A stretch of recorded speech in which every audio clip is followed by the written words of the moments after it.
It's a Christianity that has practically nothing to do with the traditional teachings of 2,000 years. It certainly has nothing to do with the Jesus of the Bible. But I now recognize that Jesus actually taught me Christ consciousness. One of the mistakes that human beings make is believing that there is only one way.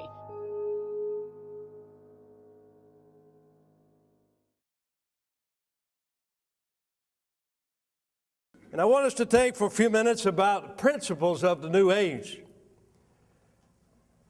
I'm hoping that we can come to understand this New Age enough to recognize it and to help ourselves and others avoid it.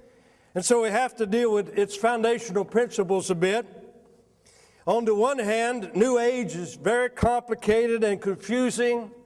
And if you really want to understand the New Age, you have to learn things like a noosphere, harmonized energy, impressive residue, soul of the world, duality, small I and universal I, potential self and empirical self, synergistic convergence, extrasensory fathers, holistic awareness, cosmic consciousness, chakras and mokshas and mandalas and pranas and asanas and auras and astral planes and antipathetic illusions and global interference patterns and dynamic holograms and Akashic records and omega points and alpha levels and Ayurveda and bioenergetics and scribing and apporting and attunement and psychokinesis and all kinds of stuff. But that's not what we're going to deal with. On the other hand, there are clearly defined foundational principles that the average person can understand, get a hold of. And that is, first of all, that God is everything and everything is God. That's the God of the New Age. It's not the transcendent God of the Bible that created all things, but is not the creation. New Age says that God is everything and everything is God. God is called the higher self and the higher power and the universal energy, the universal mind, the one supreme mind, the one consciousness. And according to the New Age, God is not separate from the creation. He is part of the creation. It's called monism or pantheism or panentheism. They say cosmos itself is divine, as is humanity.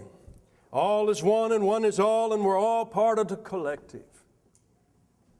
Second principle of the New Age is that man is God, or he has the capacity to become God and has the power within himself to be whatever he wants to be and to create his own reality. He's God. He can, like God created the world, man can create his own reality.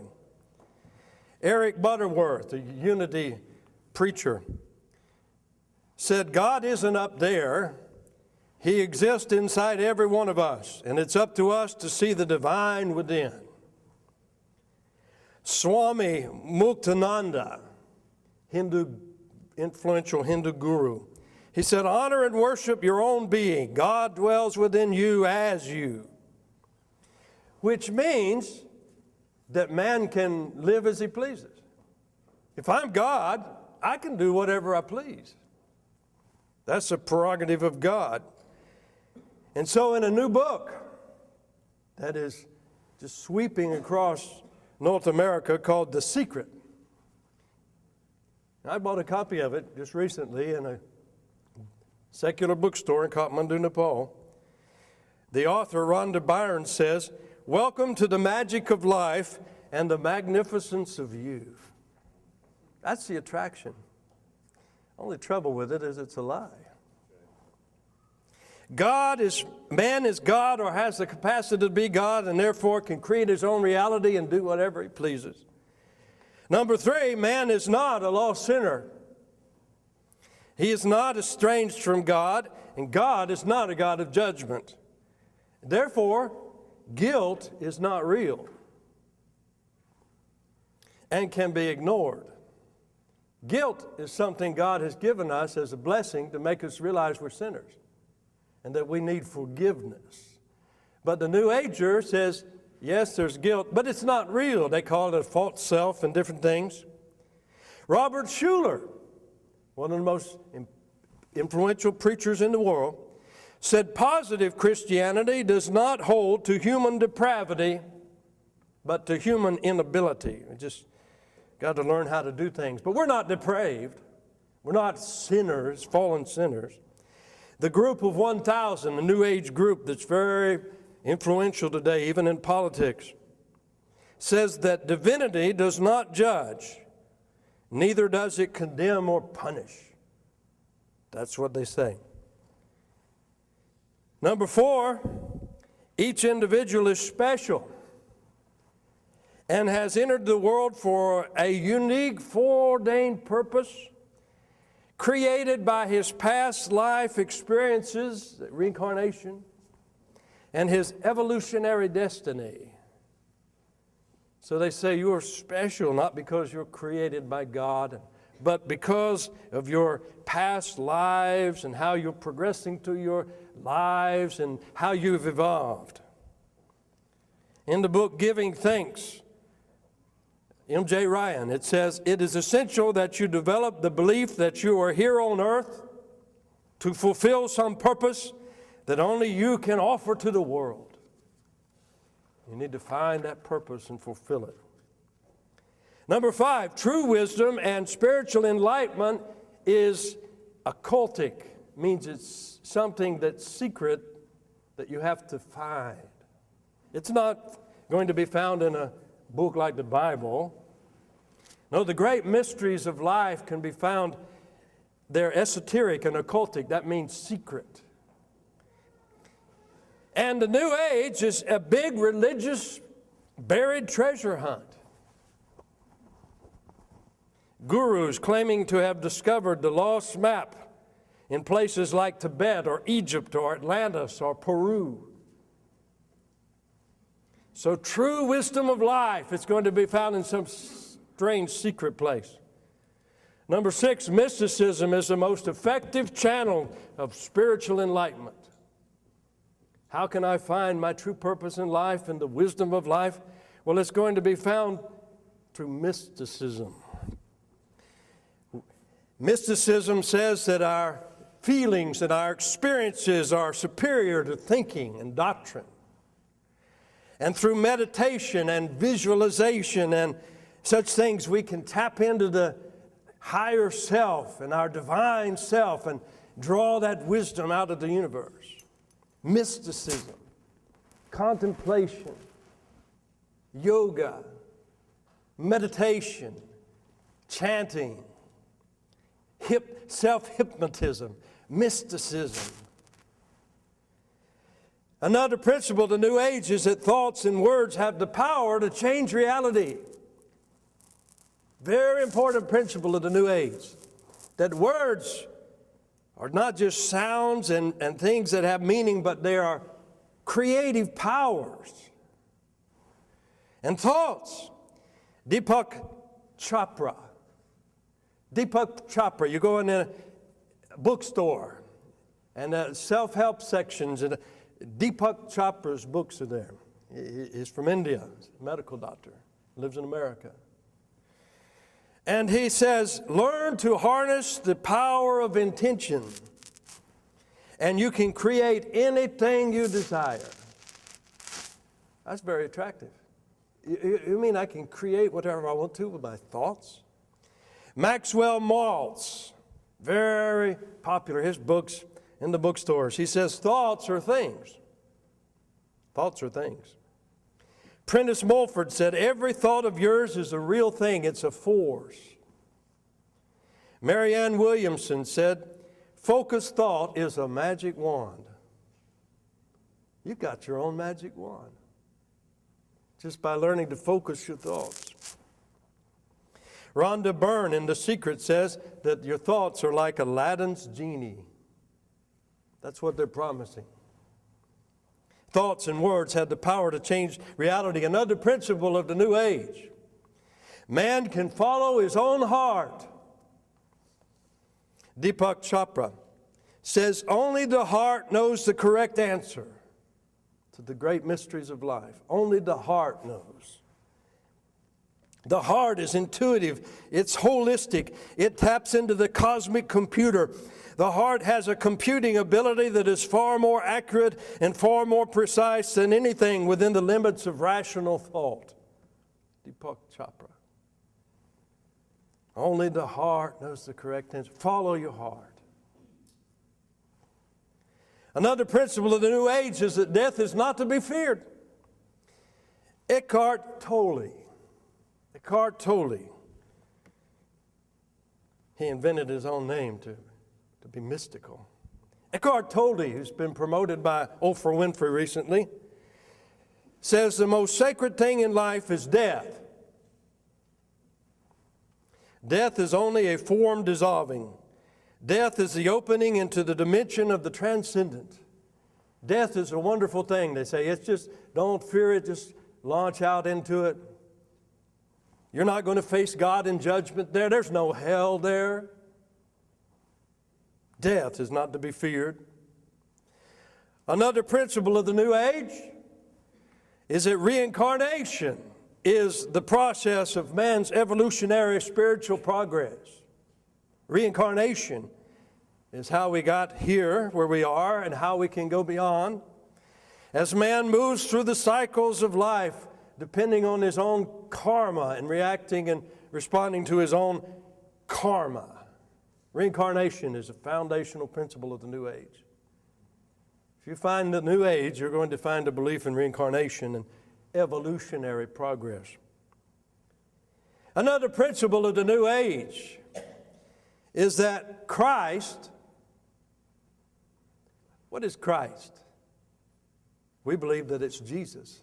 Jesus is Christ. Christ is Jesus, not in the New Age. Christ is not one person identified with the historical Jesus, but is an awareness or consciousness or a high evolutionary office or a spiritual presence or a cosmic principle that anyone can achieve. You can be Christ. I can be Christ. There are many Christs. Jesus himself, they say, learned how to be the Christ by going to Egypt and India and other places and learning from the gurus. Foundational principle of the New Age. Another one is that no religion can claim to be the only truth. No religion can claim to have the truth. They despise that very concept. John Carter, in his book, A Study in Syncretism, said, since no one religion is capable of meeting the challenge of modern times, so all religions must be merged into a universal brotherhood. That's one of the objectives of the United Nations, is also the unity of religions. And the United Nations has a meditation chapel. When the United Nations headquarters was first built in New York City in the 1950s, it was built with an interdenominational prayer chapel, Christian prayer chapel, financed by Christian businessmen such as J.C. Penney. And a few years later, Dag Hammarskjöld, the general secretary, was a New Ager, a meditator. And he remodeled the prayer chapel and converted it into a New Age interfaith meditation room. He changed the shape of it, and now it's wedge-shaped. It's a very small room, but it's wedge-shaped. And in the front of the room that you're facing as you meditate or pray, there's a mural depicting the unity of all religions. Sort of has the different symbols of the religions sort of swirling and merging together. And in the center of the room, there's a huge slab of iron ore, just a big black slab of iron ore that stands about that high. And there's one light shining down on that, hitting that iron ore. The light is hidden, recessed in the ceiling, and it's like this light is mysteriously coming through the ceiling, focused on the iron ore, and that is supposed to depict the unity of religions and the one God, that all religions worship the one God. And it's entirely a New Age meditation room at the heart of the United Nations. On the first floor when you first entered the building. It's open to the public. I saw it earlier this year in April. And that's at the heart of the New Age, is that no religion can claim to be the truth, and they all represent the truth in their own ways. Another principle of the New Age is that to attain world peace, justice, dogmatism, and negativity and separation must be rejected. They're not independent Baptists, folks. That to attain the world peace that everyone's looking for and longing for, and world justice, is going to require giving up religious dogmatism and any sort of negativity and preaching against others and separating from others on the basis of your doctrine. That has to be given up. Men must learn to live in harmony. The Dalai Lama said narrow-mindedness and self-centered thinking may have served us well in the past, but today it can only lead to disaster. We've got to get rid of this separatist dogmatism. Well, folks, that's us. That's me anyway. I'll speak for myself. You guys don't speak at all. Another principle of the New Age: the Savior that all religions are looking for is the same person. Buddhists are looking for a Buddhist Messiah. Hindus are looking for a Hindu Messiah. Muslims are looking for their Messiah. Christians are looking for the Messiah to return. But it's all the same person, they say. And he's going to appear to you, and he's going to unite mankind together and solve all of the world's problems. Alice Bailey, a very powerful, prominent New Age writer, said in her book, The Reappearance of Christ, he is the Maitreya and the Buddha and the Christ and the Imam Mahdi. That's what many of the Muslims are looking for, the Imam Mahdi, to come back. He's all of that in the one person. Another principle of the New Age, as we've already seen, is that the Bible has to be interpreted allegorically. And you have to find that deeper meaning of the Bible. Can't just interpret it literally. Theosophy interprets the building of Solomon's temple in the Old Testament. They say that depicts the evolution of man. Well, if you treat the Bible like that, you can make it say anything in the world. Levi Dowling wrote the Aquarian Gospel of Jesus the Christ, a book that powerfully influenced me when I was lost. The Aquarian Gospel of Jesus the Christ. And he claimed that he received that message from the one mind of the universe, channeled to him. And he said that in Luke 22:10, there's a man bearing a pitcher there. And it was the preparation for the Lord's Supper, the Last Supper, in Luke 22. He said that is symbolic of the water bearer in astrology and the coming of the age of Aquarius. And that's the way they treat the Bible. So you can make the Bible say anything at all and nothing at all. Another principle of the New Age is that a one-world government is desirable, and pacifism and disarmament are necessary for world peace. Necessary for world peace. In 1955, Alice Bailey said, within the United Nations is the germ and seed of a great international meditating group of thinking, informed men and women in whose hands lie the destiny of humanity. And they say that the hope of man is a new Tower of Babel, the United Nations.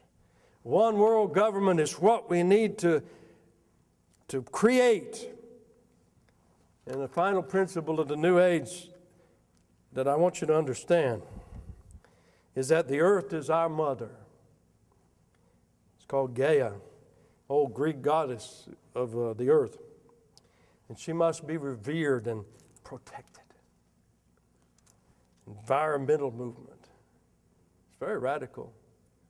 There are some that just want to, separate out their garbage, and that's okay, but it's hugely radical.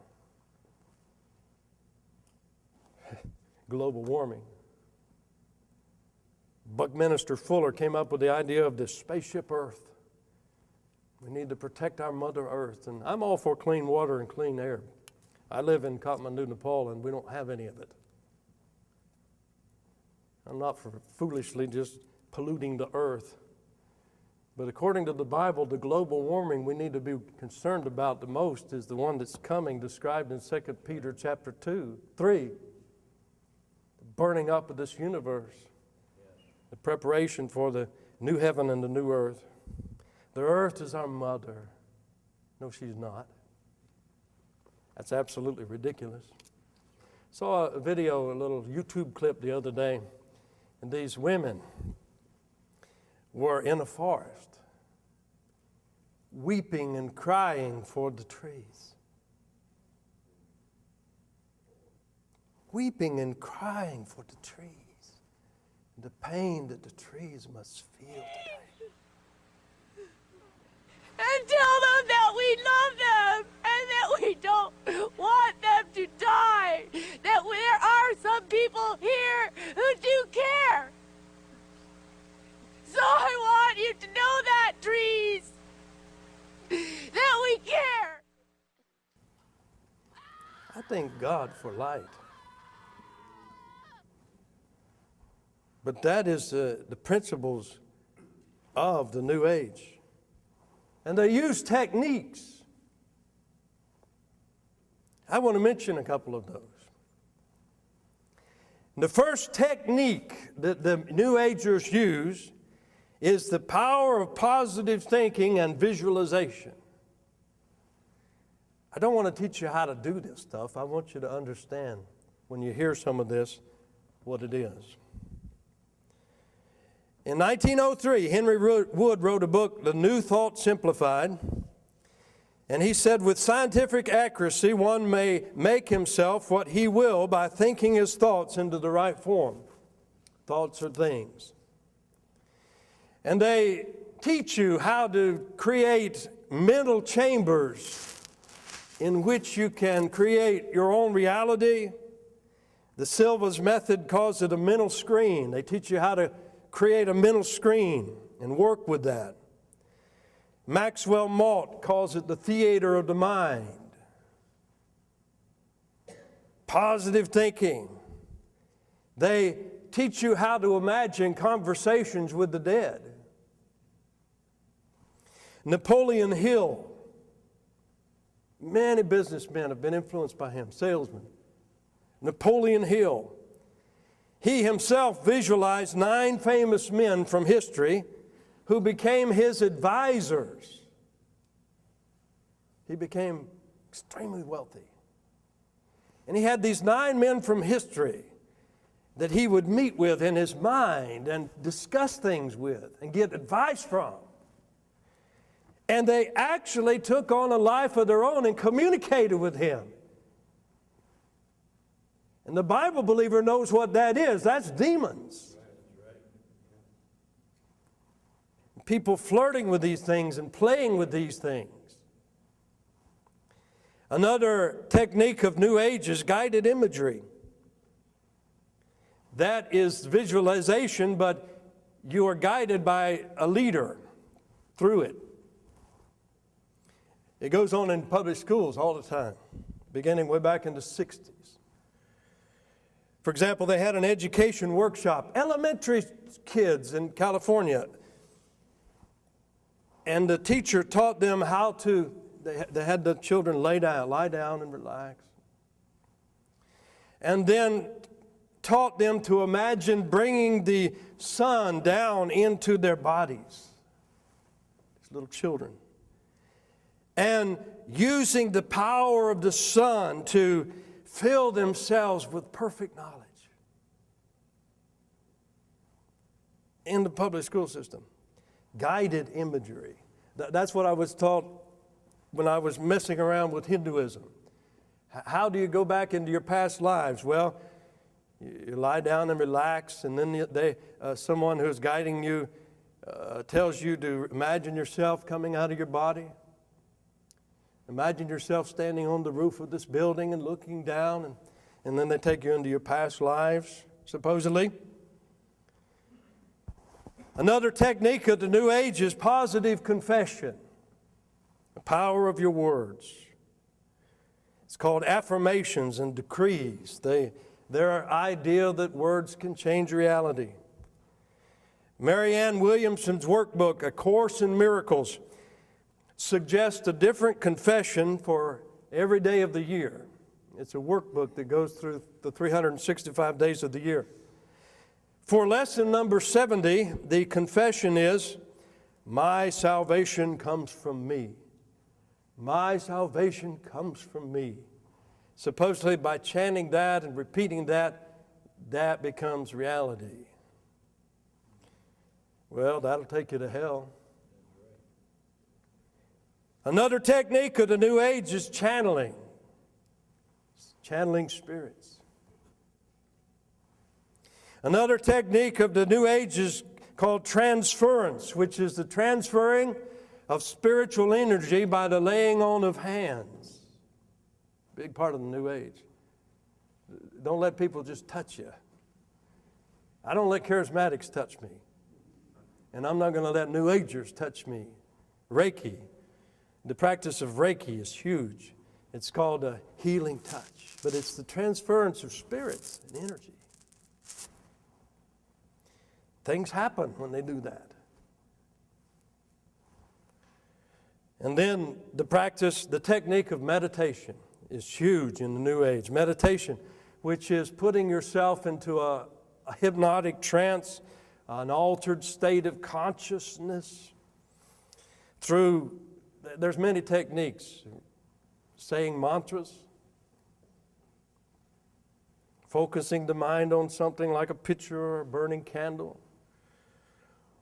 creating certain mental image, putting yourself in an altered state of consciousness, meditation, and then getting in touch with the higher powers and such, and spirits.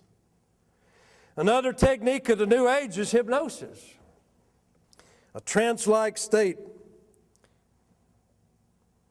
considered a door to another world. Well, it is. Reincarnationists and channelers use it. Hypnosis. And then regression therapy is another technique of the New Age. Regression therapy. And that is supposed recovery of past lives.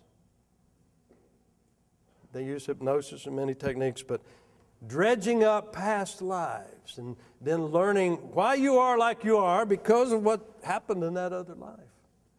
I was impressed. One of the reasons I joined the Self-Realization Fellowship Society was the stories they told me about these things and various things that happened when they did these things.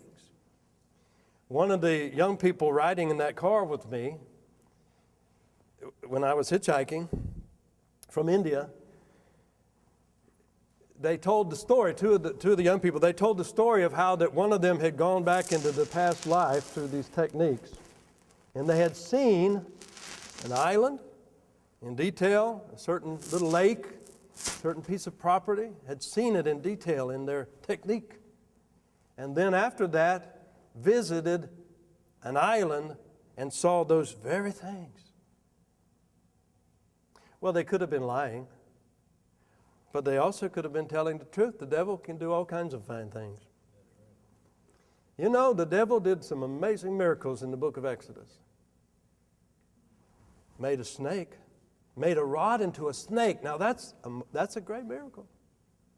That would impress just about anybody. You throw a rod down and it becomes an actual writhing snake. But it was the power of the devil. New Age principles and New Age techniques, we need to understand a little bit about this and these things so that we can protect ourselves and protect our children and protect our grandchildren. I'm very concerned about my grandchildren. Very concerned. One emerging church leader in the New Age emerging church, it's all flowing together. Brian McLaren recently said, just this year, he boldly said, he said, I realize we can't get into a lot of churches. A lot of churches reject us. They think we're radical. They think we're heretics. But he said, I'm not concerned about that. We have the internet. We have literature. We have books. We have audio. We have video. We're going to reach their grandchildren. Not if I can help it. God bless you, Pastor.